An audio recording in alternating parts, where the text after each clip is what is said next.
শুভ দুপুর সবাইকে। গতদিনের ক্লাসে তোমরা পড়েছিলে কি ভাষা সম্পর্কে পড়েছিলে। ভাষা কাকে বলে এই সম্পর্কে সংজ্ঞা, বৈশিষ্ট্য ইত্যাদি তোমাদের জানা আছে। তা ভাষা প্রসঙ্গে আলোচনা করতে গেলে একটা কথা আমাদের মাথায় চলে আসে, কি তোমাদের সেটা জানা আছে? হ্যাঁ, ঠিক বলেছো, মাতৃভাষা। মাতৃভাষা সম্পর্কে আজকে আমরা পড়ব। মাতৃভাষা কি, মাতৃভাষার লক্ষ্য এবং উদ্দেশ্য, ঠিক আছে? অর্থাৎ মাতৃভাষা সম্পর্কে আজকে আমরা জানব।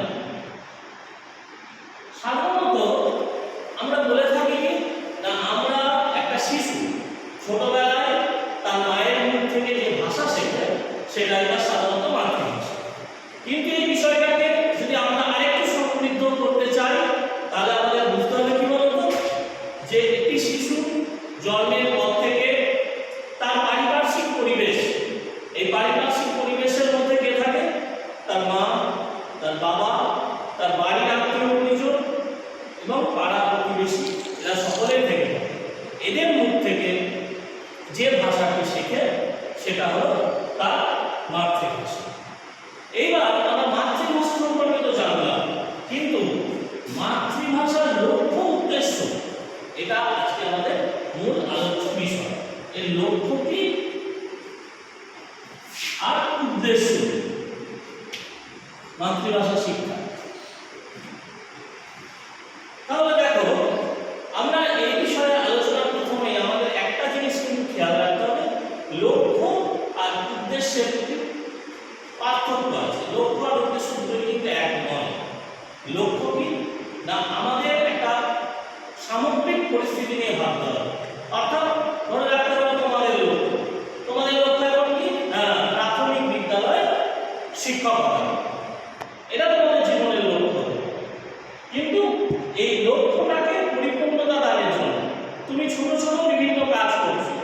কখনো তুমি কলেজে আসছো, কলেজে সেই ক্লাসগুলো করছো, কখনো প্র্যাকটিক্যাল ক্লাস করছো, সেকেন্ড ইয়ারে তোমরা ইন্টার্নশিপ করবে। এই ছোট ছোট কাজগুলো কিন্তু উদ্দেশ্য। তেমনভাবে মাতৃভাষা শিক্ষার লক্ষ্য এবং উদ্দেশ্য রয়েছে। সে প্রসঙ্গে বলতে গেলে বলতে যাই যে এই মাতৃভাষা শিক্ষার লক্ষ্য উদ্দেশ্যকে প্রধানত চারটি শ্রেণীতে ভাগ করে আলোচনা করা যায়। আমরা আজকে এই চারটি শ্রেণী বিভাগকে রেখে আমরা এই বিষয়টা জানি। মাতৃভাষা শিক্ষার লক্ষ্য উদ্দেশ্য যে চারটি ভাগ, সেটি হলো প্রথম হচ্ছে গ্রহণমূলক।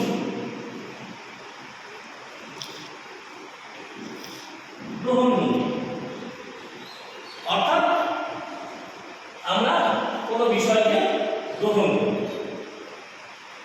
গ্রহণ করবো কিভাবে? দুরকম ভাবে। আমরা যখন কোনো জিনিস করি তখন কি করি? এই পড়তে পড়তে আমাদের মধ্যে একটা বিষয় আয়ত্ত আসে, অর্থাৎ আমরা জ্ঞান অর্জন করি।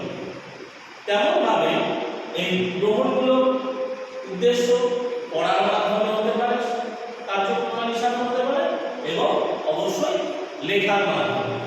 অর্থাৎ অপরের কোনো বক্তব্য যখন আমরা গ্রহণ করি সেটা মৌখিকভাবে আমাদের গ্রহণমূলক উদ্দেশ্যের মধ্যে আসছে, আর কোনো লেখা যখন আমরা দেখি সেখান থেকে আমরা কিছু জ্ঞান অর্জন করি, সেটি হচ্ছে গ্রহণমূলক উদ্দেশ্য। এই গ্রহণমূলক উদ্দেশ্যের পরবর্তী ধাপ কি? অভিব্যক্তিমূলক। অভিব্যক্তিমূলক অভিব্যক্তিমূলক এই অভিব্যক্তিমূলক উদ্দেশ্যটাও না দুরকম ভাবে সাজানো। হ্যাঁ, তোমরা বলতে হবে কিভাবে হতে পারে, তোমরা বোঝো? হ্যাঁ, অভিব্যক্তিমূলক দুরকম। তুমি কোনো কিছু পড়েছো, সেটা ক্লাসে স্টুডেন্টদের পড়াচ্ছ, সেটা তোমার অভিব্যক্তি। তাহলে একদিকে অভিব্যক্তিমূলক উদ্দেশ্য সাধিত হবে মৌখিকভাবে বলার মধ্যে দিয়ে, আবার তোমার মধ্যে যে জ্ঞান অর্জন হয়েছে সেটা তুমি কোনো লেখায় লিখছো। একদিকে কি বলছো, আবার একদিকে লিখছো। এই লেখার মাধ্যমেও কিন্তু তুমি তোমার ব্যক্তিমূলক দিকটা সঞ্চার করতে পারে। তৃতীয় যে দিকটা আছে, তৃতীয় দিকটা কি? রস সঞ্চারমূলক। রস সঞ্চারমূলক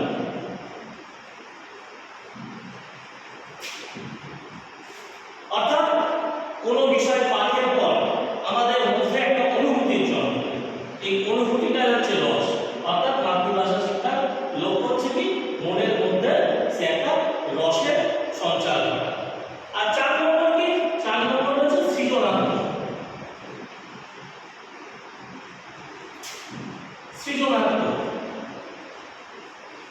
সৃজনাত্মক বিষয়টা কি? ধরো তুমি 10 টা